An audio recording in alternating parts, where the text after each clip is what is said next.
আসসালামু আলাইকুম সুপ্রিয় শিক্ষার্থীবৃন্দ, আবারও আমি ক্লাসের জন্য হাজির হইলাম। তা সুপ্রিয় শিক্ষার্থীবৃন্দ, আজকে আমাদের ক্লাসটা হচ্ছে সাক্ষ্য আইনের। আমি এর আগে যে পাঠটা নিয়েছিলাম তার পরের পাঠ থেকে আমরা আজকে শুরু করব। তা সুপ্রিয় শিক্ষার্থীবৃন্দ, তা সাক্ষ্য আইনে এর আগে আমরা এখন আমরা সুপ্রিয় শিক্ষার্থীবৃন্দ প্রশ্ন করব।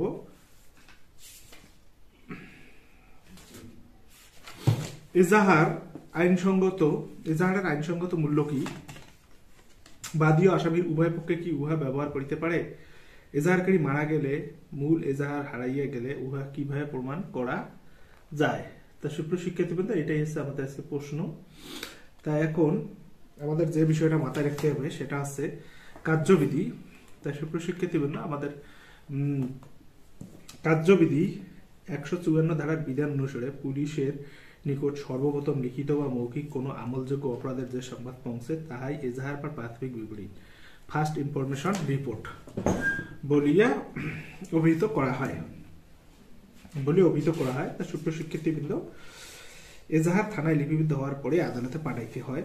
সাক্ষ্য আইনের নীতি মোতাবেক আমলযোগ্য অপরাধ সম্পর্কে কোনো সংবাদ হইলে তা সাক্ষ্য হিসেবে গ্রহণযোগ্য। এজাহার কোনো মামলার সবচেয়ে গুরুত্বপূর্ণ রেকর্ড বলিয়া আদালত সমর্থন করে এবং আদালত বুঝিতে সক্ষম হন যে শুরুর সময় এজাহার কি অভিযোগ ছিল, পরে কোনো অলঙ্কার করা হয়েছে কিনা। এজাহার কোনো মামলার তথ্য ভাণ্ডার নহে, এজাহার আইনের গতিতে পরিচালিত করে। সেই অনুসারে তদন্তকালে তথ্য সংগঠিত হয়। এজাহার কখনো মৌখিক সাক্ষ্য হিসেবে আদালতে গ্রহণযোগ্য নহে। তবে এজাহার সাক্ষ্য আইনে 157 ধারা এবং 145 ধারা মোতাবেক বাদী ও সংবাদদাতার সমর্থন ও পূর্বের বক্তব্য খণ্ডনে দলিলরূপে ব্যবহার করতে পারে। এজাহার মৌলিক সাক্ষ্যরূপে গৃহীত না হইলে ইহা আইনীয় গুরুত্ব অপরিসীম। ইহা সংশ্লিষ্ট অপরাধের দলিল ধরিয়া লওয়া যায়। এজাহার নতুন ভাবে কোনো কিছু সাজানো হয় নাই, ইহা পুলিশকে সক্রিয় করে। এজাহার প্রত্যক্ষদর্শী হলে এজাহারের একটি মূল্যবান দলিল। তা এজাহারে বর্ণিত বিষয়গুলো কেবল সংবাদদাতাকে সমর্থনের উদ্দেশ্যে ব্যবহৃত হইবে এবং ঘটনাকে অস্বীকার করার জন্য নয়। ইহা এমন প্রমাণ করিবে না যে ঘটনার দাঁড়িকৃত অভিযোগ সঠিক। তা সুপ্রিয় শিক্ষার্থীবৃন্দ, এরপর হচ্ছে 3 নম্বর বিষয়টি হচ্ছে এজাহার সংবাদদাতার তথা মামলার বাদী কর্তৃক দাখিল করা হইলে বাদী পক্ষের পাশাপাশি আসামি পক্ষকেও ব্যবহারের সুযোগ করিতে পারে। এজাহার কোনো স্বতন্ত্র সাক্ষ্য নয়, ইহা নিজ কোনো অভিযোগ প্রমাণ করিতে পারে না। সংবাদদাতার বিবৃতি সমর্থন করার জন্য সাক্ষ্য আইনের 157 এবং আসামি পক্ষ কর্তৃক এজাহার বিবৃত অসঙ্গতি চিহ্নিত করার জন্য সাক্ষ্য আইনের 145 ধারা এজাহারে ব্যবহৃত হইতে পারে। এ কারণে শুধু এজাহারের সাক্ষ্যের ভিত্তিতে দ্বন্দ্ব প্রদান করা যাবে না। এজাহারকারী যদি এজাহার দায়ের করার সময় মারা যান তাহলে এজাহার স্বতন্ত্র সাক্ষ্য হিসেবে গ্রহণযোগ্য এবং ইহাতে মৃত্যুকালীন ঘোষণা হিসেবে গ্রহণযোগ্য করা হয়। এজাহারকারী যদি নিখোঁজ হন বা মারা গিয়ে থাকেন তবে এই মর্মে কোর্ট নিশ্চিত হইবে যে বিষয়টি আদালতে আসিবার পূর্বেই যদি এজাহারকারী মারা যান তাহলে হইলে উক্ত এজাহার সাক্ষ্য আইনের এত ধারা মতে গ্রহণযোগ্য, কেননা ইহা মৃত ব্যক্তির বিবৃতি এবং প্রত্যক্ষ সাক্ষ্যের মূল্যবান সমর্থন হিসেবে কাজ করে।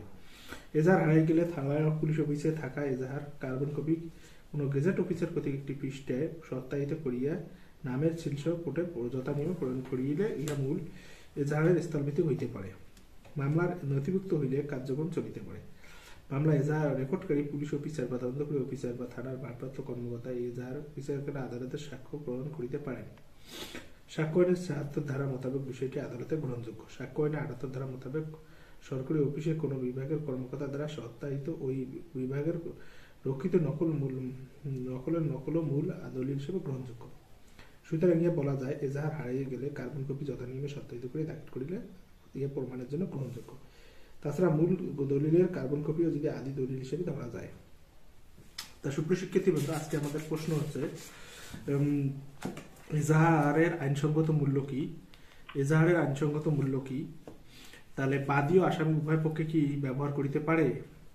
এজাহারকারী মারা গেলে এবং মূল এজাহার হারিয়ে গেলে উহা কিভাবে প্রমাণ করা যায়? ফৌজদারি কার্যবিধি 154 ধারার বিধান অনুসারে পুলিশের নিকট সর্বপ্রথম কি কোনো আমলযোগ্য অপরাধ যে সংবাদ পৌঁছেছে তা এজাহার বা প্রাথমিক তথ্য বিবরণী বলে অভিহিত। তাহলে ফৌজদারি কার্যবিধি 154 ধারার বিধান অনুসারে পুলিশের নিকট সর্বপ্রথম লিখিত মৌখিক কোনো আমলযোগ্য অপরাধ যে সংবাদ পৌঁছিছে তাহার এজাহার বা প্রাথমিক তথ্য বিবরণী বলিয়া অভিহিত। সাক্ষ্য এজাহার আইনসঙ্গত মূল রয়েছে। এজাহার থানায় লিপিবদ্ধ করার পরেই আদালতে পাঠাইতে হইবে। সাক্ষ্য আইনের নীতি মোতাবেক আমলযোগ্য অপরাধের সম্পর্কে কোনো সংবাদ পাইলে ইহা সাক্ষ্য হিসেবে গ্রহণযোগ্য। এজাহার কোনো মামলার সবচেয়ে পূর্ব রেকর্ড বলিয়া আদালত সমর্থন করে। আদালত বুঝতে সক্ষম হয় যে শুরুর সময় এজাহারকারী যদি অভিযোগ ছিল পরে কোনো অলঙ্কার করেছে কিনা এজাহারে কোনো মামলার তথ্য ভাণ্ডার নহে, এজাহার আইনের গতিকে পরিচালিত করে এবং সেই অনুসারে তদন্তকালে সঠিক তথ্য সংগঠিত হয়।